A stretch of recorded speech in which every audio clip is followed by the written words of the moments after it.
हाय, कैसे हैं आप सभी। आशा करता हूँ आप सभी अच्छे हैं और आज आपके साथ हम एक नई स्टोरी के साथ आए हैं। और अगर आप इस चैनल पर नए हैं तो इस चैनल को सब्सक्राइब कर लीजिए ताकि कल वाली स्टोरी आप मिस ना करें। तो चलिए आगे बढ़ते हैं। लव स्टोरी तो आपने कई पढ़ी होंगी और देखी भी होंगी, इसीलिए आज मैं आपके साथ स्कूल की लव स्टोरी शेयर करने जा रहा हूँ। स्कूल में पढ़ते समय हमारा कोई ना कोई क्रश जरूर होता है। एक प्यार की कहानी जो आपके स्कूल के प्यार की याद दिला देगी। स्कूल के दिन कितने अच्छे हुआ करते थे।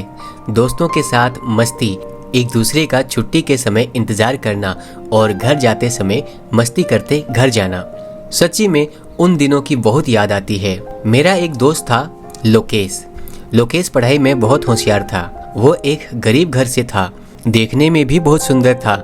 हर समय पढ़ते रहना उसे अच्छा लगता था और स्कूल के शिक्षक भी लोकेश को पढ़ता हुआ देखकर बहुत खुश होते थे।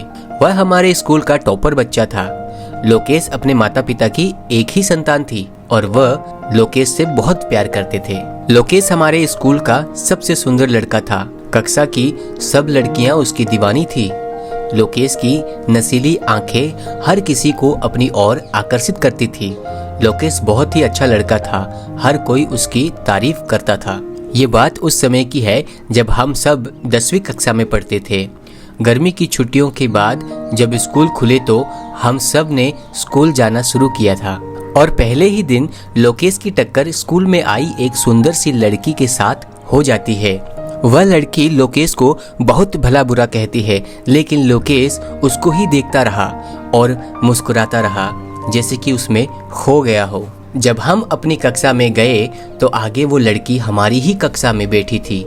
दरअसल हमारे शहर में उसके पिताजी की बदली हुई थी और इसीलिए अपनी 10वीं की पढ़ाई पूरी करने के लिए उसने हमारी ही स्कूल में दाखिला लिया था। उस सुंदर लड़की का नाम था सोनाली। सोनाली भी पढ़ने में लोकेश की तरह ही थी। लोकेश ने जब सोनाली को अपनी ही कक्षा में देखा तो वो खुशी से झूम उठा। शायद लोकेश को सोनाली से प्यार हो गया था। सोनाली थी ही इतनी खूबसूरत। उसके लंबे बाल, बड़ी बड़ी नीली आंखें और उसकी वो मुस्कुराहट हर किसी को अपना दीवाना बना रही थी। सोनाली को देखकर कोई भी उसका दीवाना हो जाए, इतनी मनमोहक थी वो। ऐसा लगता था जैसे कोई अप्सरा जमीन पर उतर आई हो। सोनाली में एक ही कमी थी, वह बहुत ही घमंडी और नकचड्डी थी। कक्षा में लोकेश का हमेशा ध्यान सोनाली पर ही रहता था। वो छुट्टी के समय भी गेट पर सोनाली का इंतजार किया करता था। सोनाली को इस बात की भनक तक भी नहीं थी कि लोकेश उसे पसंद करता है। एक दिन जब लोकेश के दोस्तों ने उसे मजबूर किया कि वह जाकर सोनाली को प्रपोज करे तो लोकेश भी बहुत हिम्मत जुटाकर सोनाली के सामने जाकर खड़ा हो गया और उसके सामने दोस्ती का प्रस्ताव रखा। लेकिन सोनाली बहुत ही गुस्से से बोली कि मैं तुम जैसे मिडिल क्लास लड़कों से नफरत करती हूँ और ये कहकर वहाँ से चली गई। लोकेश एकदम टूट गया था। वह चुपचाप रहने लगा था, ना दोस्तों के साथ मस्ती, ना ही अब वो सोनाली को देखता था। बस अंदर ही अंदर से रोता रहता।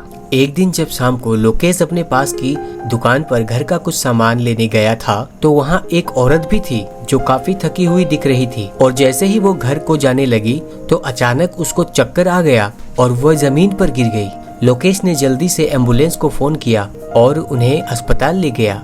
जैसे ही उस औरत को थोड़ा सा होश आया तो उसने लोकेश से कहा, बेटा मेरे घर वाले परेशान हो रहे होंगे, उन्हें फोन करके बता ही दो हम यहाँ हैं। लोकेश ने उस औरत के घर का नंबर लिया और फोन किया।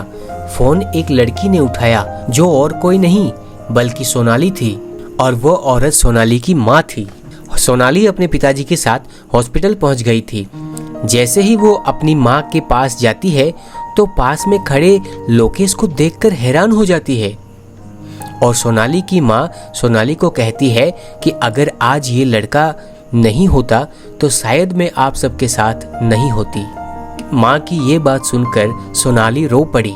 लोकेश सोनाली के माता पिता को प्रणाम करके घर वापस आ जाता है। दूसरे दिन जब लोकेश स्कूल में पहुंचता है तो सोनाली गेट पर उसका इंतजार कर रही होती है। लोकेश जैसे ही उसके पास पहुंचता है वह लोकेश का हाथ पकड़कर अपने साथ स्कूल से बाहर ले जाती है और उससे माफी मांगती है। उसकी उस दिन की गलती के लिए लोकेश उसे माफ भी कर देता है। आज सोनाली उसे प्रपोज करती है और लोकेश हाँ करके उसे अपने गले लगा लेता है।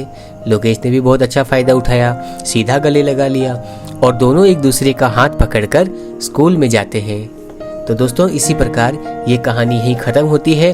आशा करता हूँ आप सबको ये कहानी पसंद आई होगी, लोकेश और सोनाली की। जब आप किसी को सच्चे दिल से प्यार करते हैं बिना किसी लालच के, तो ईश्वर भी आपका साथ जरूर देता है। दोस्तों आज के लिए इतना ही, आपसे हम मिलते हैं अगली वीडियो में अगली कहानी के साथ। अगर आपके पास कोई इस प्रकार की कहानी है तो आप हमें हमारे व्हाट्सएप नंबर पर आपकी कहानी व्हाट्सएप कर सकते हैं ताकि अगली कहानी आपकी हो।